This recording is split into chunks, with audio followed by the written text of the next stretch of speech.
So the other day, I was scrolling Twitter and I came upon this tweet from Bleacher Report where they're putting out realistic trades that could actually happen before a spring training takes place. And I usually see articles like this, click into it, instantly get mad because I don't know if the author's in fairy tale land because the trades are always extremely unrealistic, but I figure we go through this and kind of have a good discussion point too of where teams are at with some of these players. So leave a like down below on this video, subscribe to the channel, and let me know in the comment section down below what trades would you guys like to see happen before opening day? Looks like we're leading off with Nolan Arenado, of course, a guy that's been heavily rumored. It would not shock me a bit if he was not a Cardinal come the first game of the regular season. They're saying the Red Sox are going to be the one to do it, and they're going to trade Masataka Yoshida and Yoelan Cespedes. But Nolan Arenado, I think he's a guy that makes sense to trade for the Cardinals. There's good reason why they've been talking about it so much. It's clear the biggest point for the Cardinals offseason has been to shed salary. Get rid of these guys that aren't going to be a part of their future. The Cardinals have tried to win and be competitive these last couple of years, and it didn't work. So now they're getting off a bunch of their aging pitcher contracts. They signed last year like Lance Lynn and Kyle Gibson. They still do have, Sonny Gray in that rotation, Eric Fetty as well. But Paul Goldschmidt's gone.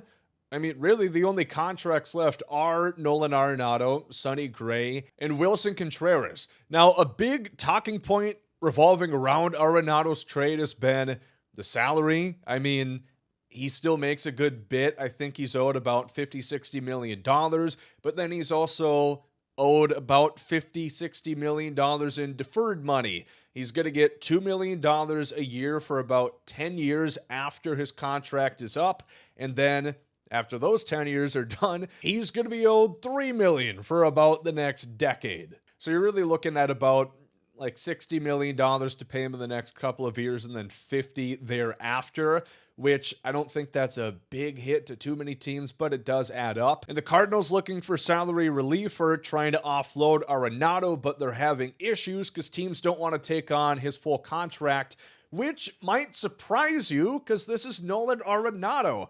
This is potentially a Hall of Fame player. This is a guy who was a finalist for MVP voting just in 2022.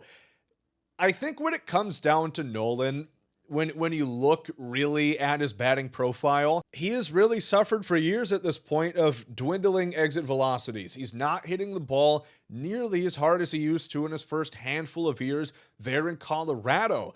Coupled with that, he doesn't walk a ton. He'll chase pitches. He doesn't strike out. He'll make contact. He's one of the best in the game when it comes to bat-to-ball skills, but he doesn't hit the ball very hard. I mean, when you look at things like barrel rate, average exit velocity, he's just not hitting the ball like you'd expect a former slugger to do. Now, defensively, I do still think he's pretty damn good. He's not the platinum glove winner that he once was, but he's still a gold glove caliber defender. And talking about Boston, he's about 18 times better than Rafael Devers at the hot corner. Now, the package that they're saying the Red Sox would give up is Yoshida and Yoelan Cespedes, which Yoshida, that's a contract the Red Sox are looking to get off of. He's just not worked out quite as much as you'd hope. He's not a defender. I think they learned that in 2023. Yoshida's not a guy that you really want to play in the outfield, and he hasn't quite been what they hoped for from Japan. I mean, he was a high walk, low strikeout guy in NPB, and he's still not striking out much, but he's not walking a lot. And he's not hitting for tons of power, even at Fenway Park, which is a hitter-friendly ballpark.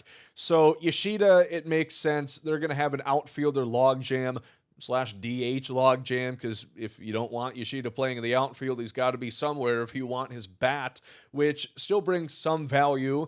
Then Yoelan Cespedes, I actually do like quite a bit. I think he's a very good prospect. He has the tools to be an exceptionally good hitter at the shortstop position, and He probably wouldn't play shortstop. I don't think he's as good of a defender as Mason Wynn there in St. Louis. But overall, I think this is a pretty good package the Cardinals would get back. It really comes down to, would the Red Sox take on a lot of Arenado's deal? Because that's the whole point in trading Nolan Arenado here. Yes, the Cardinals want to stockpile prospect capital, get some good guys in the farm system, but they also want to get rid of this contract and not have to pay the majority of it. Which obviously the person who wrote this article didn't go on to say how much the Red Sox would take on, but since they're trading Yoshida, who makes similar money to Nolan Arenado, it really doesn't offer much salary relief for the Cardinals right now. It pretty much swaps equal money between Yoshida and Arenado, although Yoshida doesn't have the back half deferred money, and then the Cardinals get a good prospect in Yoel Cespedes. So it fits one of two of what they're looking for. But the more I think about this, I'm really not sure that this trade makes the Red Sox much better. I think Yoel Cespedes and Yoshida's a lot to give up for Nolan Arenado at this stage in his career, especially, if this is presumably that the Red Sox are taking on most, if not all, of Arenado's contract. Like, yes, getting that upgrade at third base would be very good. Having actual Gold Glove caliber defense at third base for the first time in years would be a breath of fresh air for the Red Sox. But I don't know if his bat really is going to help you much at this stage in his career. I mean, you lose Yoshida in this trade, obviously, and somebody presumably would have to get kicked around. Just not a big fan of this deal. Not sure it's very realistic either. But in a dream scenario where the Cardinals could get Yoshida, Yoel Cespedes, and offload all of Arenado's contract, that would be an A-plus move for the Cardinals. Another one for Boston. They're saying Tristan Casas and David Hamilton are going to Pittsburgh in exchange for Jared Jones. Yeah, I don't love this if you're Pittsburgh.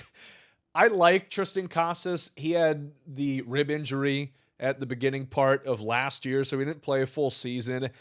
And he's shown pretty good power numbers, although not quite as good last year as in 2023. He's a first baseman. He doesn't play first base particularly well. He's got a swing and miss problem. He strikes out a lot, about 32%. Right now, I just don't see that star potential for a hitter at first base for Tristan Casas. And obviously, the reason they're suggesting a trade, in part, if the Red Sox do get Nolan Arenado, he'd probably play at third. Devers would have to go to first or DH.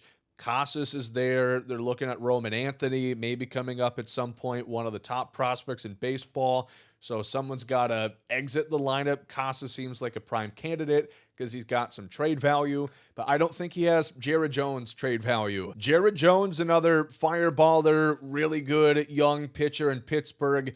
You didn't probably hear about quite as much as you did Paul Skeens, which I guess for good reason. Skeens was better than Jared Jones, but I really like what Jared has for his future.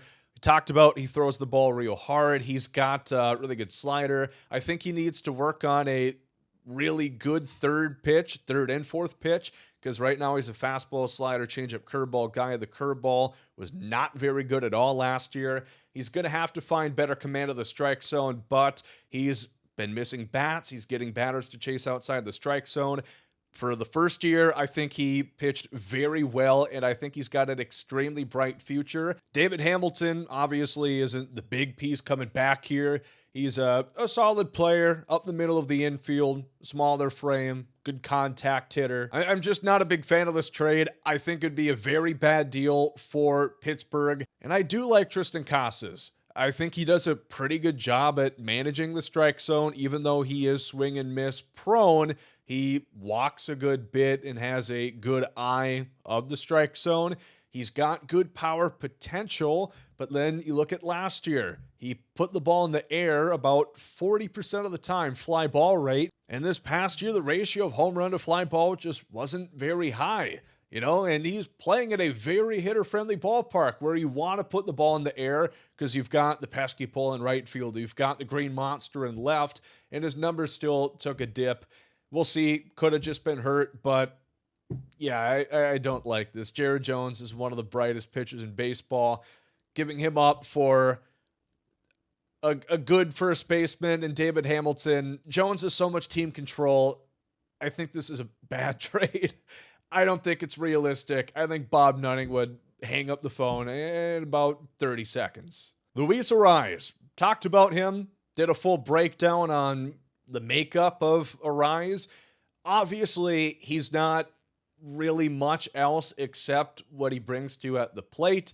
He's not a good defender. I kind of doubt if he can play second base really on a contending team because that defense is going to hurt you. So if the Yankees would plan on replacing Gleyber Torres with Luis Arraez, I think that defense would be a downgrade even from Gleyber, who was not good last year. And Arraez can't run. He's 27 years old. He does not have that tool in his utility belt. But what he can do is hit for contact. I talked about it more extensively in that video. I'd recommend checking it out. Not have a great last year, although he did win the batting title in the National League. He had a thumb injury towards the end of the year, which I think kind of hindered his numbers a little bit. You notice that's when they really did start to drop off, because when he first went to San Diego, he was hitting 400 in that first month. I do like Arraez. I think he could benefit from being a bit more choosy at the plate, not chasing so often, prioritize better contact as opposed to making contact with every pitch thrown. But I think he's definitely a very talented player at its core.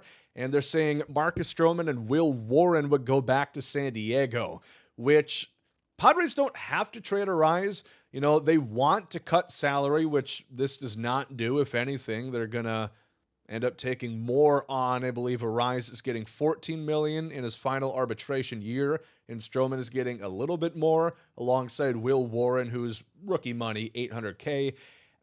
So that doesn't really benefit the Padres, and I'm not sure that this really makes them better. I think it makes them worse, and they take on similar to a little bit more salary. Again, I don't think it's a realistic trade offer. I get the Padres might want to look elsewhere if they weren't Jones by Arraez. You know, they're going to talk about Dylan Cease in a second here as well. The Padres are always looking to make a deal. I just don't think this is a great one. The Padres are on the lookout for Roki Sasaki. They're a finalist that we know, them, the Blue Jays, and the LA Dodgers. They've already got a pretty good rotation. Michael King, Dylan Cease, Joe Musgrove, Yu Darvish. Probably don't want to have Matt Waldron even as a 5-starter. Not sure he's a trustable guy in big games necessarily. I don't know. I don't think Marcus Stroman is that guy either. I don't like the trade. So here they'll talk about Dylan Cease, which the reason why Cease has been brought up, yes, he was very good last year, but he's on the last year of his contract until he's going to be an unrestricted free agent. And the Padres would look at it, could we take this guy who's got 1 year of control and get a similarly good pitcher or potentially as good of a pitcher in time who's going to have more team control?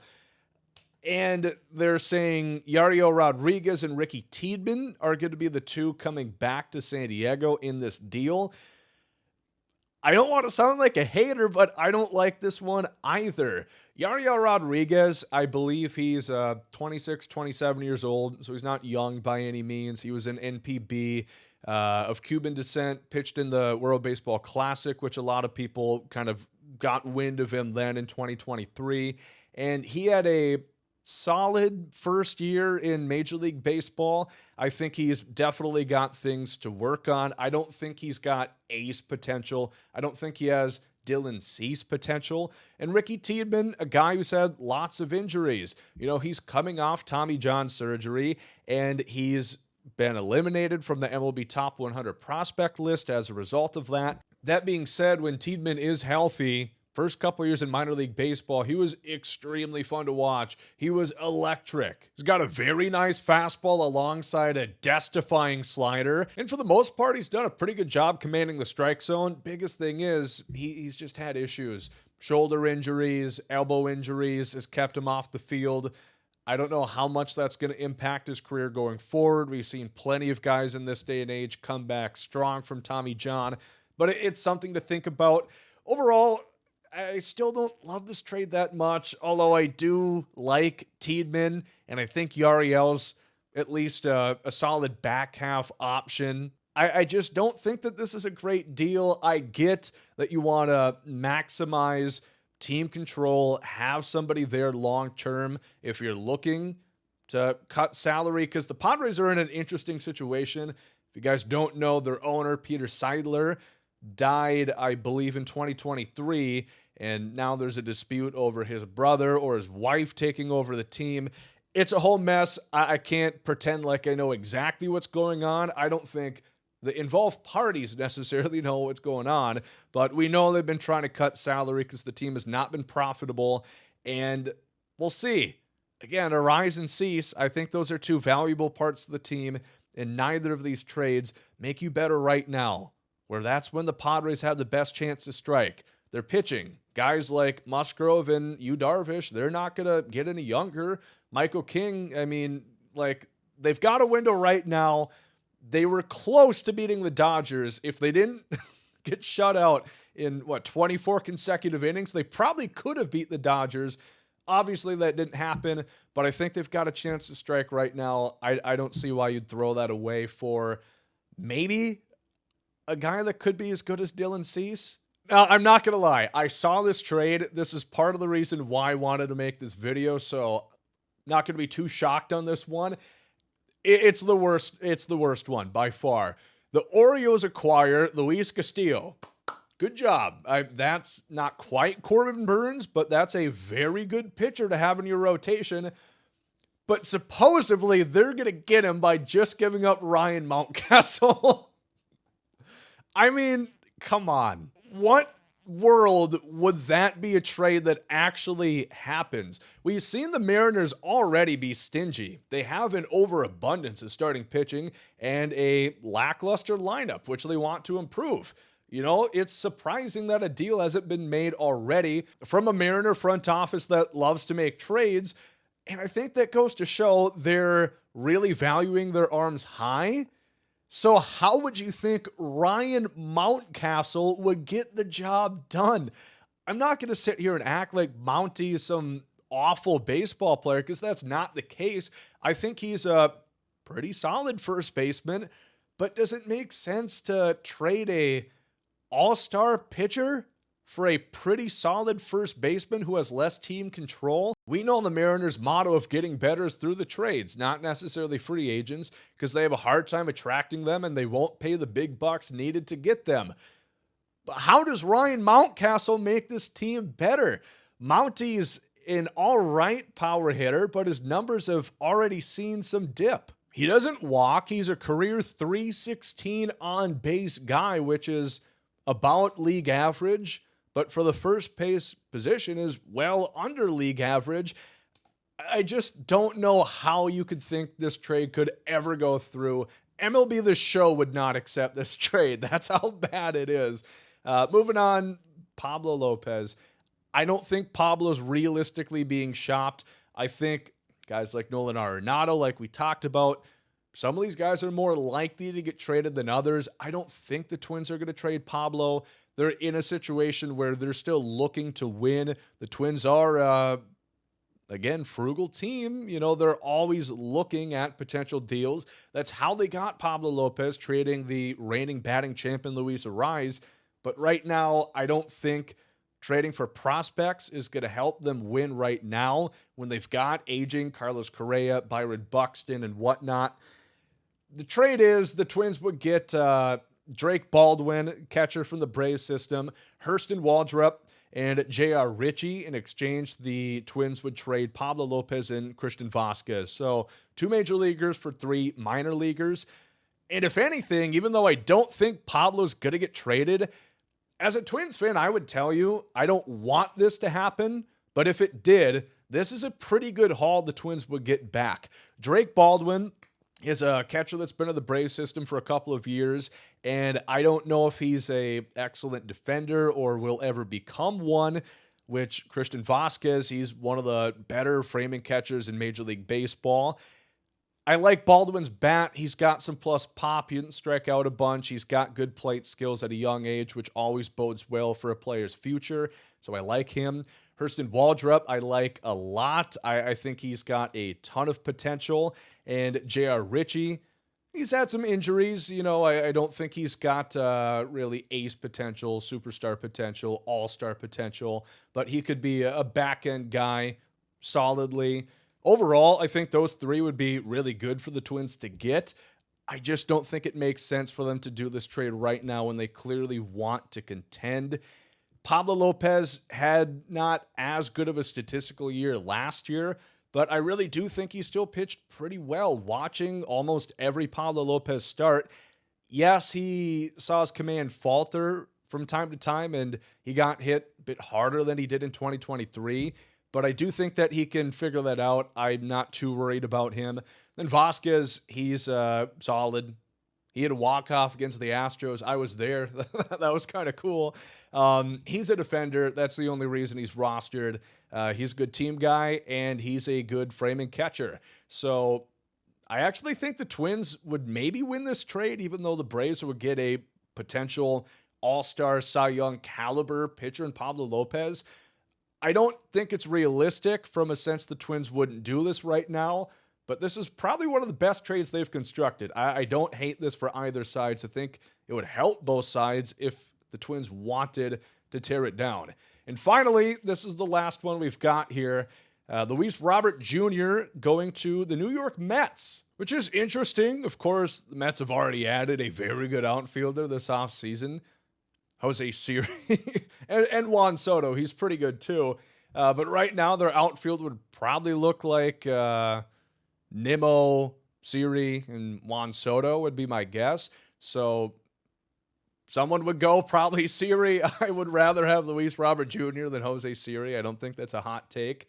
And the deal here is for Ronnie Mauricio, the Mets' number 5 prospect per Bleacher Report, which Ronnie Mauricio's had a cup of coffee in Major League Baseball. He got called up at the end of 2023. He looked okay. I mean, September call-ups, it's hard to usually take a whole lot out of that. I don't think Aaron Judge was particularly good when he got first called up. See what Aaron Judge is now. It's not really vindicative of how a player is. But Mauricio does have a couple flaws. He'll chase. He'll strike out. Those are the two big ones. I don't think he's like a Gold Glove shortstop by any means. He's played around the diamond thanks to Lindor blocking his spot at shortstop. So he's gotten time at second base, I believe third base, and a little bit of left field as well. So he's building tools, get more versatile, which is always good. But he's got lots of pop. He's a potential like 25, 30 home run guy. He was hitting bombs in double and triple A. He looked pretty damn good there. So I do like him as a prospect. Of course, last year he didn't play. He tore his ACL in the Dominican League of 2023. So he didn't get to play last year. Should be ready for this season. And I'm pretty high on him as a prospect. For Luis Robert Jr., who's got, I believe, 2 years left of his contract. I mean, it would obviously be an upgrade right now for the Mets. I think Robert, it's a little tough because he's injury prone. He's had a hard time staying on the field consistently. And, it's kind of tale of the last 2 years, right? In 2023, he hit 38 home runs, which was really good. He showed a lot of power.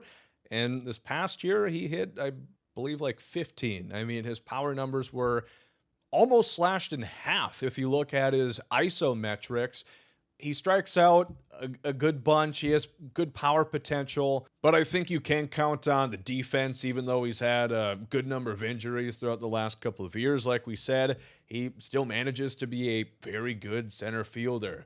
Of course, Jose Siri is that as well. It's really why the Mets got him. Siri's got, the capability to hit some home runs, but has a lot of holes at the plate. Robert is a very good defender as well. A little touch below Siri, but a good option at center field that can probably play that position for a handful of years before having to move on to one of the corners. He's on the White Sox. They're obviously looking to get rid of these guys making money, get prospects. Their window is nowhere near this season. They know they're not going to win.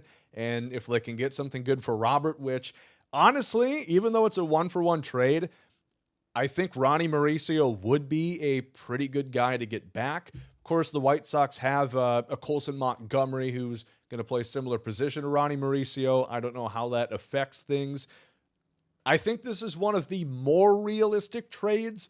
I don't know if the Mets need Luis Robert Jr. per se, but I think it's fair value. So that's going to do it. Just kind of fun discussion video looking over some fictitious trades that are probably just that.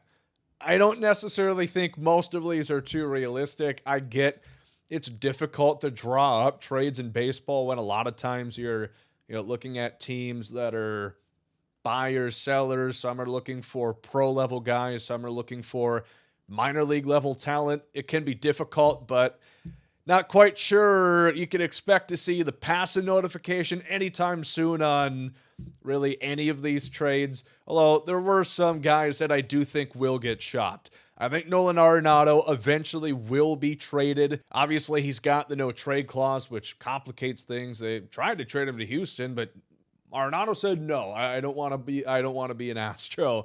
But let me know again in the comments section. Do you agree with some of these trades? Do you think they're realistic? And if not, let me hear some of your trade predictions in the comment section down below. Thank you guys for watching this one as always, and I'll catch you guys on the next one.